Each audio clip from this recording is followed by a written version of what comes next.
Okay, switch the camera around. I should have been able to do that in one swift motion, but I hadn't quite worked that out. There we go. Right, so what I'm doing here is I'm milling the compost. I had actually put compost into these fabric pots and hard stiff plastic pots, which I'm growing my tomatoes and aubergines in, and some peppers, and some bell peppers actually, and chili peppers.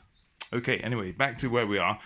This soil here was quite compacted. I had it in these bags and I loaded it in quite wet, so the compost was wet and it ended up being like a rock. So I emptied it out and I mixed it with some Borton soil. This Borton soil here is something I use quite often, which is it has John Innes number 3. This is Levington's John Innes number 3. So that's for mature plants. But when I transplant my young plants, which are here, I can use a stronger soil. So what I do is I usually put a milder soil in with the first, at the top end of the transplanting, and then actually richer down below, but depends how I'm feeling.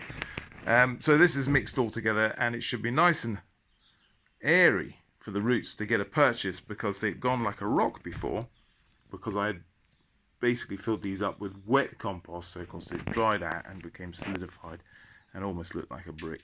Nothing was going to grow in there. So I've milled it. I actually did it in a wheelbarrow. This is what you do for the very small pots to get a very fine tilth.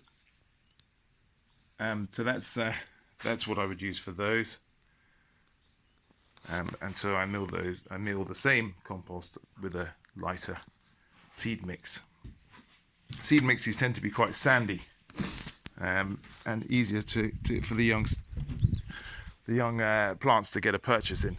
This is what my mixing's done in. A bit of stainless steel, big wheelbarrow. But the best thing, really, if you have one, is a small either petrol or electric cement mixer, or a mixer of that type. You can put it all in there, and it mixes beautifully, as long as it's not too wet. Anything's wet, it gets claggy. It's nice and dry, the right consistency. Imagine you're cooking.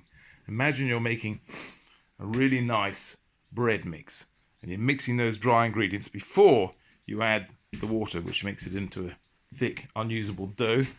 For gardening that would be, but for bread is perfect.